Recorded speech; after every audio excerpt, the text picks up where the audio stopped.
Saúl, estas jornadas, ¿qué es lo que están buscando ahora para este mes de junio? Bienvenido y buenas tardes. Muy buenas tardes, Rubén. Muy buenas tardes a todos los radioescuchas de la provincia de la Suay y de las provincias aledañas que nos deben estar escuchando en la tarde de hoy. Muchísimas gracias.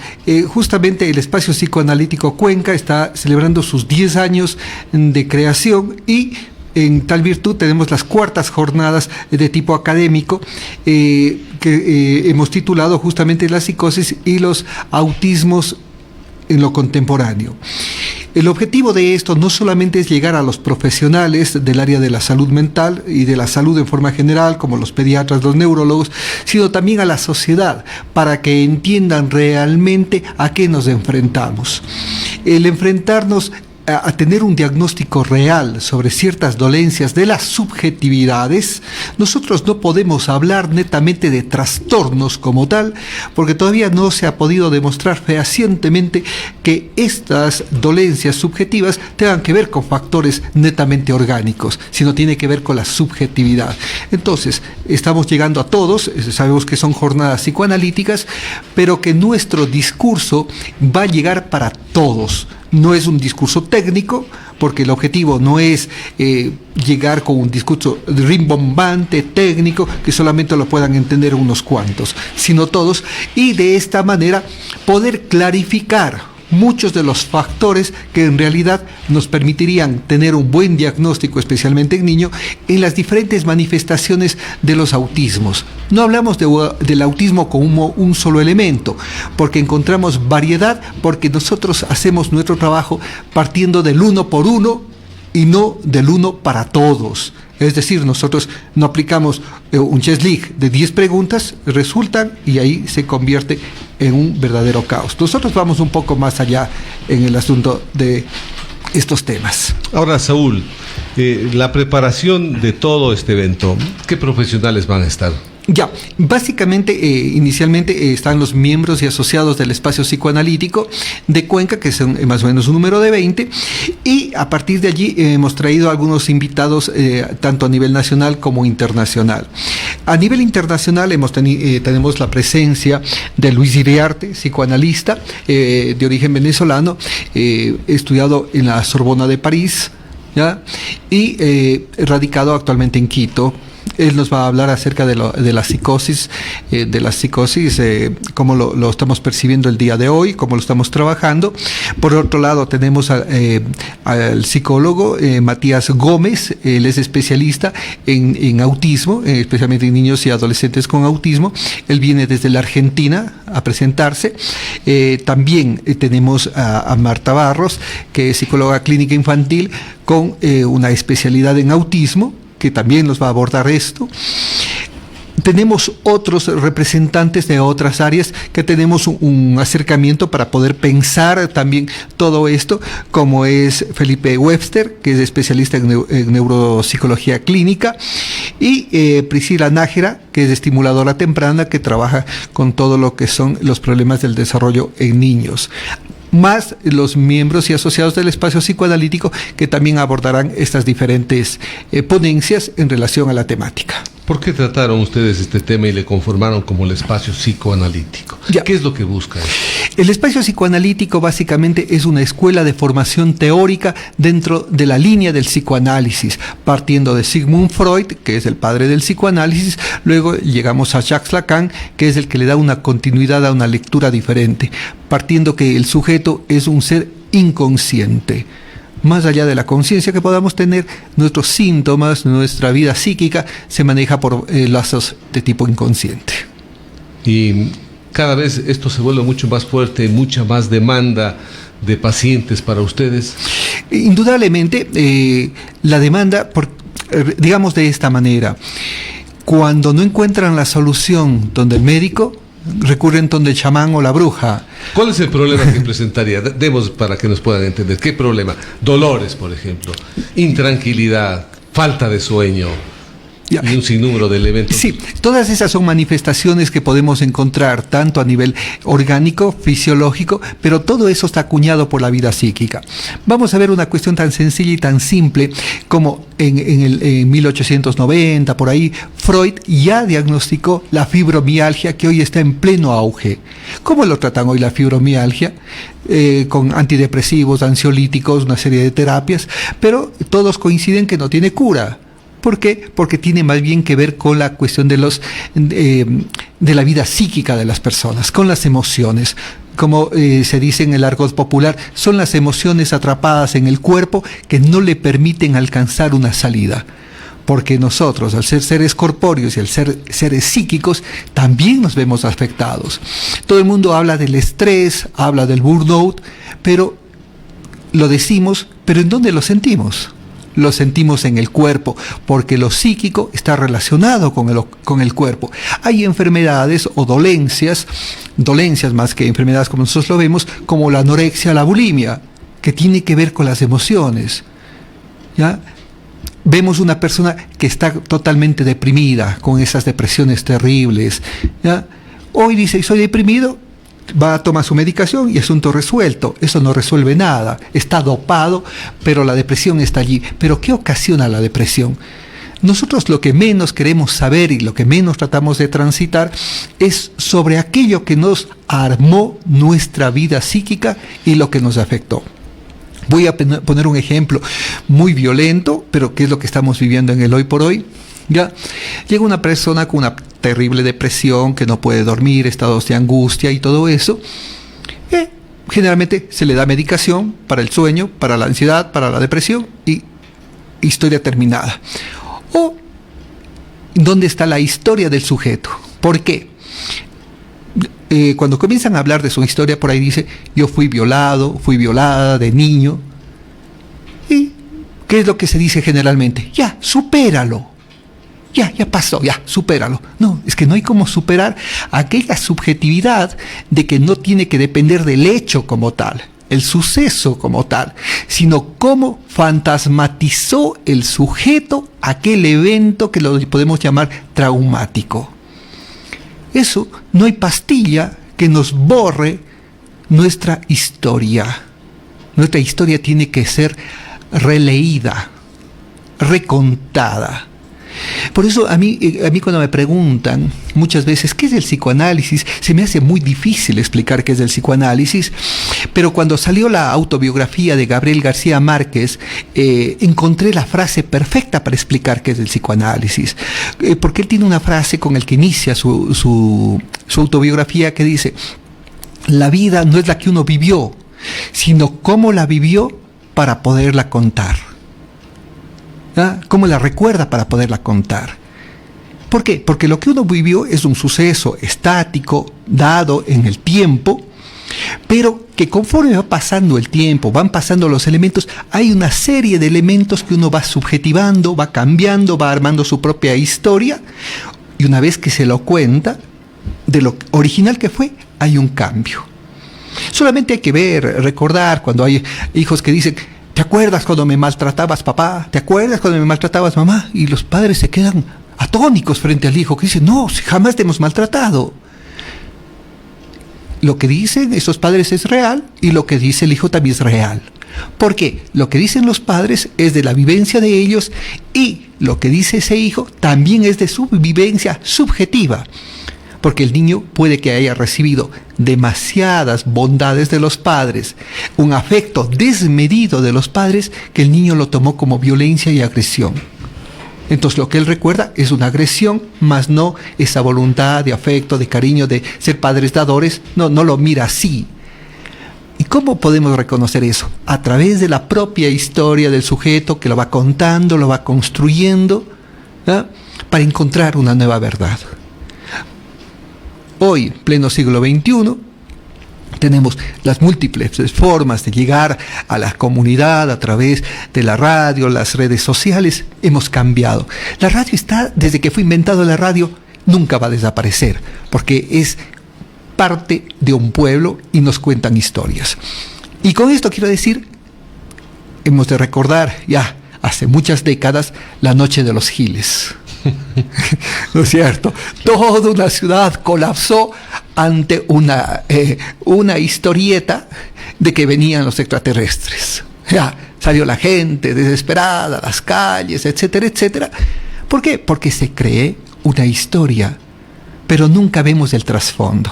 Hasta que querer avisar que no, que solamente era una propaganda, una historieta, nada más, ya fue el caos.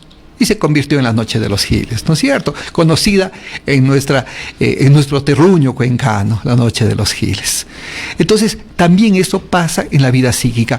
Tenemos construcciones que tienen que ser deconstruidas, porque nosotros hablamos de una deconstrucción de lo estático que podemos tener una historia. Una historia es para ser contada, ¿ah? Es para ser contada. Por eso quizás es muy interesante cuando leemos a Gabriel García Márquez en Los 100 años de soledad. Es ver cómo lo va contando historia tras historia y cómo los aurelianos Buendía, de una generación a la otra, siguen repitiendo sucesos, siguen repitiendo eventos, siguen repitiendo lo que llamamos síntomas de una generación a otra. Esa es la única herencia que heredamos de la vida psíquica. Fuera de la herencia biológica, sí, el tamaño, el color del pelo, el color de ojos, etcétera, etcétera, que viene dado por un factor genético, pero nosotros también heredamos historias a través de lo que nos contaban. Hoy ya se cuentan menos historias, pero no quiere decir que no nos dejen de contar de dónde venimos. ¿Es tratable, Saúl, esto? ¿Es curable? ¿O cómo sería el término? ¿Cuál sería el término? Nosotros no hablamos propiamente, digamos que para entendernos en el argot de la salud, decimos, sí, es curable. Pero nosotros, más que una cura, nosotros tratamos de decir, hay que trabajar para entender. Lo que no se trabaja, no se entiende. Recordemos que la historia es contada por los vencedores y otra historia es contada por los vencidos. Igual es llegar a un análisis. Hay un vencido, que es el padeciente, es el que sufre, y un vencedor, que son todos aquellos seres que nos rodearon y a quienes les culpamos de nuestra existencia. A veces negativa, a veces positiva. Entonces hay que construir una nueva historia en base a esas dos historias que trae un mismo sujeto. Perfecto. También compartimos este diálogo con Marta Barros, ella es psicóloga clínica infantil y de adolescentes. Creo que el mundo vive una etapa compleja, difícil. Después de la pandemia, yo diría que el mundo cambió en muchos aspectos, han cambiado muchas cosas. Una de ellas es encontrar un término del autismo, pero cada vez mayor. Hemos empezado a ver en la sociedad muchos más casos. No sé si es que estos en la realidad se reflejan como casos o qué es lo que está pasando. Hoy temática también de estas jornadas del espacio psicoanalítico está es tratar del autismo. ¿Qué podríamos decir aquí? Marta, bienvenida. Bueno, muchas gracias. ¿Qué podríamos decir? Que antes de la pandemia del COVID-19 existía ya una preocupación.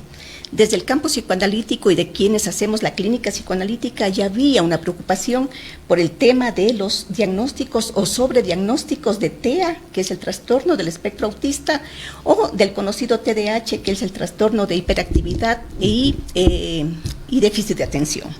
Son dos diagnósticos que son muy frecuentes, sobre todo para los niños, ¿sí?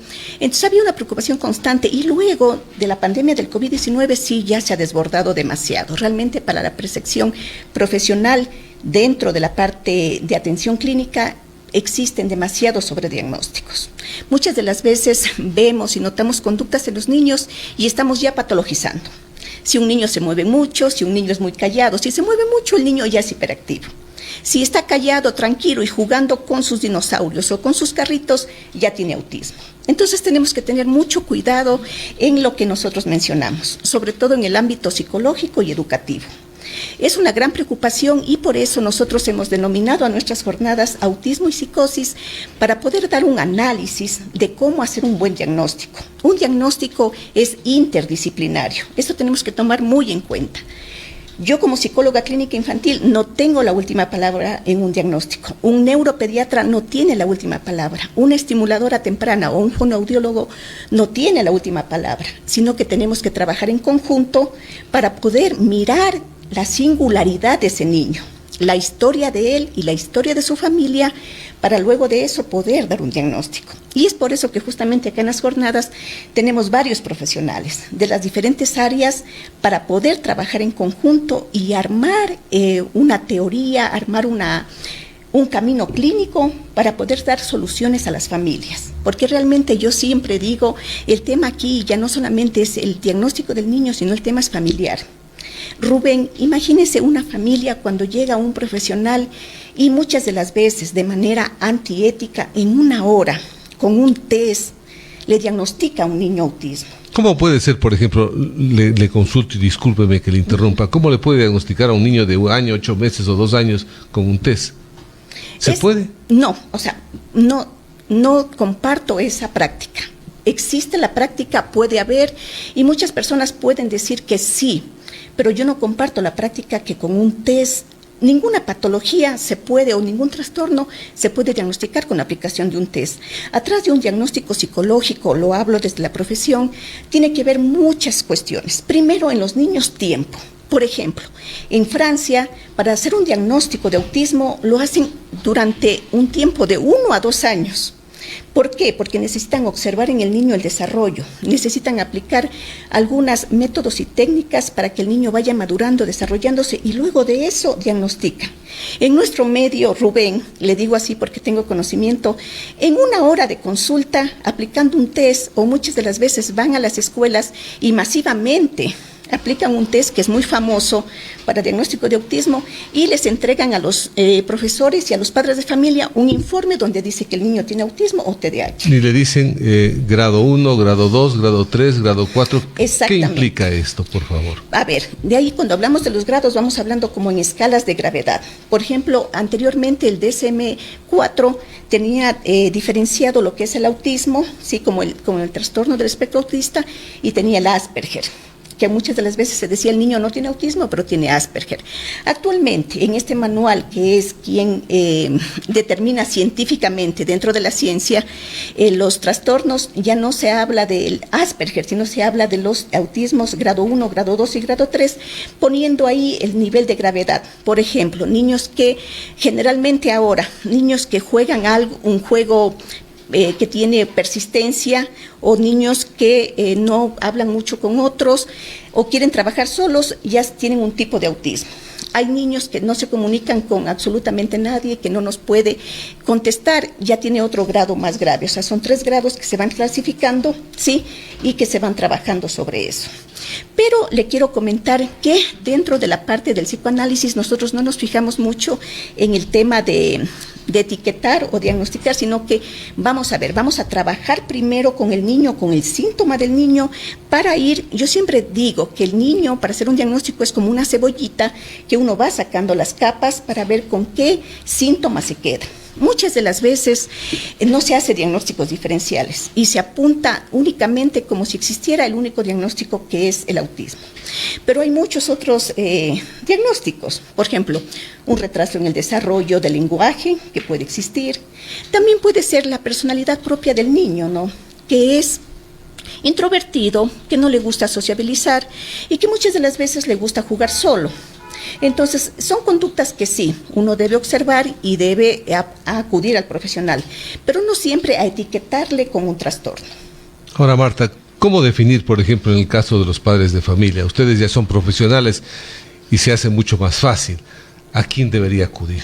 ¿A qué profesional debería acudir para que sea el que oriente cómo es el trabajo del diagnóstico? Esa es una gran pregunta que siempre nos hacemos todos, en el sentido, ¿quién determina el diagnóstico de autismo, verdad? Determina el neuropediatra, el psicólogo, ¿quién determina el fonoaudiólogo? Entonces, ahí es una parte ética de cada profesional, porque realmente, Rubén, no tengo respuesta para decirle tal área del profesional es el que define. Claro que muchos de los profesionales se autodenominan. Yo he visto algunos profesionales en nuestro medio que dicen, yo le diagnostico autismo, yo le diagnostico TDAH, pero no es así. Como le decía al inicio, aquí tiene que haber un conjunto de profesionales, ¿sí? Tiene que haber el psicólogo clínico infantil, tiene que haber el neuropediatra, el fonoaudiólogo, la estimuladora temprana, la terapista ocupacional, pero eso ya depende mucho de la ética. Le doy un ejemplo. Si llega un paciente donde mí buscando un diagnóstico, yo puedo empezar a hacerle diagnóstico, pero mientras tanto yo remito. remito al neuropediatra, remito a la estimuladora temprana, para que en conjunto, teniendo ya una valoración integral del niño, nos podamos sentar y decir, a ver, este niño ¿tiene autismo o no tiene autismo? ¿O qué otro diagnóstico tiene? O esperemos un tiempo prudencial de unos 3 a 6 meses o hasta un año para poder ir viendo cómo se va desarrollando el síntoma. Ahora también hay la contraparte de esto, ¿no? Que muchas de las veces dicen, no, es que hay que dar un diagnóstico temprano. Sí, el diagnóstico temprano ayuda, indudablemente que sí, pero un buen diagnóstico. Porque si yo doy un diagnóstico temprano equivocado, obturo todo el desarrollo del niño, angustio a la familia, y a la final ese niño terminará siendo lo que yo le etiqueto y no lo que él pudo haber sido en un desarrollo normal. Ahora, Marta, ¿qué síntomas es más o menos, en general, los que presentarían para que a uno o como al padre le diga y tengo una sospecha que probablemente podría tener el bebé autismo? Claro, algo muy general, que nosotros en las historias clínicas, cuando las retomamos la información de la familia, algo muy frecuente es que las mamitas o los papitos o los cuidadores de los niños nos remiten que el niño tuvo un desarrollo normal hasta los 8 meses o al año 2 meses. Es más o menos un periodo de tiempo donde dicen tenía la sonrisa social, él dejaba que lo marquemos, miraba a todos sus familiares, pero automáticamente eso desapareció. Desapareció al año 2 meses, al año y medio. Entonces eso ya es una alerta o un antecedente serio para nosotros direccionarnos hacia una valoración de autismo, ¿sí? Es algo que instantáneo, o sea, el niño estuvo normal y de la noche a la mañana, en una semana, ya no tuvo la sonrisa social, ya no respondía a cuando lo llamaban por su nombre, ya no recibía los objetos que le daban como juegos. Entonces, esa es una principal señal por donde nosotros tenemos que acudir a un profesional. Pero muchas de las veces esto ya se ha extendido y hay niños de entre 4 o 5 años que, por ejemplo, llegan, dice, doctora, la escuela me mandó porque mi niño alinea todos los carritos para jugar. La escuela me mandó porque mi niño comenzó a aletear.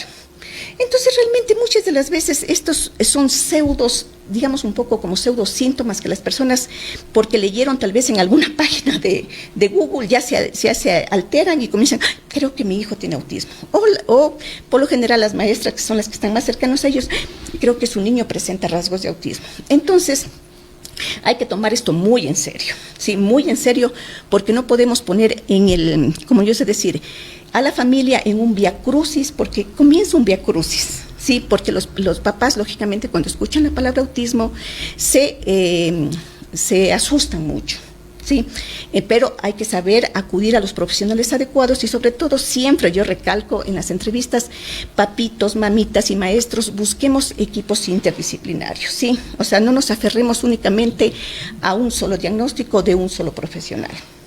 Y ahora, ¿qué implicaciones tiene a futuro en el desarrollo del niño? ¿La educación es la misma? ¿Cambia su educación especial? ¿Cómo debería ser?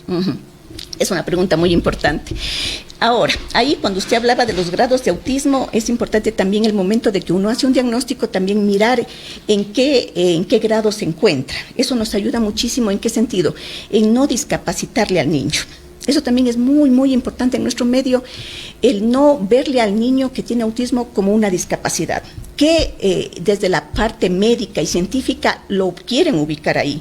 Pero nosotros desde el psicoanálisis, en la práctica clínica, tratamos de desmitificar este tema de la discapacidad con el autismo, porque el niño o el adolescente tiene una manera singular de actuar, más no una discapacidad, porque ellos a nivel escolar tienen muchas de las veces hasta tienen un nivel cognitivo más alto que de lo normal.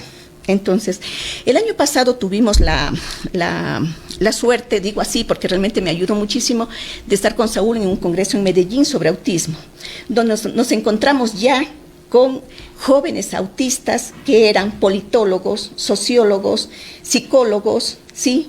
Y realmente ellos contaban sus vivencias de que con la terapia que sus padres les dieron el apoyo desde la terapia psicoanalítica desde niños, donde se trabajó el 1 por 1, sin psicoeducarlos, sin obligarles a que se comuniquen con tarjetas, sino que simplemente respetar su individualidad, ellos pudieron salir con sus particularidades, con sus características particulares, que a veces uno tiene un compañero de universidad o de colegio, de trabajo, y uno dice, ay, es medio callado, extraño, pero avanzan en su vida profesional, en su futuro. Actualmente, Rubén, yo le puedo decir que la mayoría de situaciones con diagnóstico de autismo llevan una vida completamente normal, siempre y cuando se respete su singularidad. El habla, por ejemplo, de los niños, cuando a veces no hablan a temprana edad, ¿puede ser un síntoma? Puede ser un síntoma, pero ahí hay que ir primero por una valoración de fonoaudiología. O sea, tenemos que tener clarísimo de que no haya algún problema de lenguaje o problemas de oído, problemas, muchas de las veces hasta fisiológicamente dentro de la boca, ¿no? Ahora ya hay especialistas que muchas de las veces ya llegan a unos estudios más profundos, no solamente el tema de hablar, sino mucho más. ¿Y esto sí hay en Cuenca? Sí. Acá hay especialistas que trabajan en esas áreas muy bien. Qué bueno que se empiece a trabajar y se empiece a conocer un poco más. ¿Cómo van a ser las fechas? ¿Cómo puede la gente concurrir? ¿Van solo profesionales? ¿Puede ir cualquier persona? ¿Cómo está la dinámica, Saúl? Sí, bueno, la dinámica la tenemos primero una parte formal, 20, 21 y 22 de junio, 20 y 21 desde las 5 de la tarde a las 9 de la noche, que son las ponencias propiamente. El día sábado es desde las 9 de la mañana a 2 de la tarde, va a ser en el Museo de Arte Moderno. Pueden ingresar a ver un poco cómo es el proceso de inscripción a través de la página de Facebook del Espacio Psicoanalítico Cuenca. Ponen Espacio Psicoanalítico Cuenca y van a poderse descargar toda la información. El valor para profesionales es de $35, para estudiantes $20. Además, hay dos actividades paralelas. La una es taller para padres con niños con autismo, que se lo va a hacer conjuntamente con el hospital, con la Fundación Hospital Pablo Jaramillo, en donde que va a estar Matías Gómez y Marta Barros, van a estar ubicando todo el trabajo con lo que es con padres con niños con autismo, y ahí les van a ayudar en algunas cuestiones. Y también tenemos otra actividad que es la supervisión de casos, y a veces ya para profesionales, también con Matías el viernes en la mañana. Son dos actividades extras que tenemos. En la fundación, por ser fundación, ellos pusieron un precio particular para asistir, que es más un precio simbólico, y para la supervisión de casos, que tienen que contactarse también con el espacio, son $15, eso es en la mañana, y ya tienen que ser profesionales para poder ver cómo trabajar este tipo de dolencias, de síntomas propios de la subjetividad. Todo esto va a tener, como digo, estos 3 días. También tenemos cuestiones de tipo no solamente académicas, sino artísticas. Vamos a tener exposiciones de pintura en las jornadas, y para el cierre de nuestras jornadas y todo va a estar un grupo cuencano de músicos bastante interesante llamado Los Guaypes, que acabaron hace pocos días de presentar su disco. Y es una producción cuencana, que es lo que nos interesa, que Cuenca se haga conocer hacia el Ecuador y hacia el mundo. Tenemos el aval académico del Instituto Universitario San Isidro, a cargo de la doctora Sandra El Cori, que es su rectora, que muy gentilmente nos ha dado el aval. Entonces hay certificaciones para todas las personas que asistan a este evento. Ahora, la capacidad no va a quedar muy corta probablemente para la cantidad de gente que quiera ir, Saúl.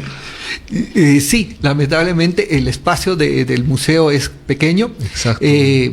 Son 70 personas que pueden ingresar a las jornadas. Y los que no van a poder, pueden cómo acceder a la información. Tienen la otra parte que pueden hacer, si es que está lleno, pueden hacerlo vía online. Pueden inscribirse vía online. Así, sí, hay cómo, sí, o sea, pueden ver desde su casa, sí, pueden ver desde su casa. Ver, pero no participar, o sí participar también. Básicamente para las jornadas solamente podrían ver nada más. ¿Ya? Lamentablemente la tecnología a veces es un poco limitante, muy amplia, pero limitante. En este caso, las jornadas. Los que no puedan, por A o B razones, están fuera de la ciudad, están fuera del país inclusive, porque tenemos ya algunos inscritos vía online desde Panamá y desde la Argentina. Y ellos también tienen que pagar una cantidad de dinero por conectarse vía online. Por conectarse, entonces, porque es en vivo lo que se va a transmitir, es en vivo. Bueno, genial en todo caso, para que la gente pueda también conocer mucho más saber mucho más, investigar mucho más. Yo creo que van a salir algunas cosas muy interesantes de este evento. Les felicito por hacerlo y ojalá que luego podamos comentar qué es lo que pasó, qué es lo que se pudo decir y contarle también a la sociedad qué es lo que se está avanzando. Les agradezco a ustedes. Muchísimas Gracias, Rubén, muchísimas gracias. Y como siempre, agradecidos con la radio.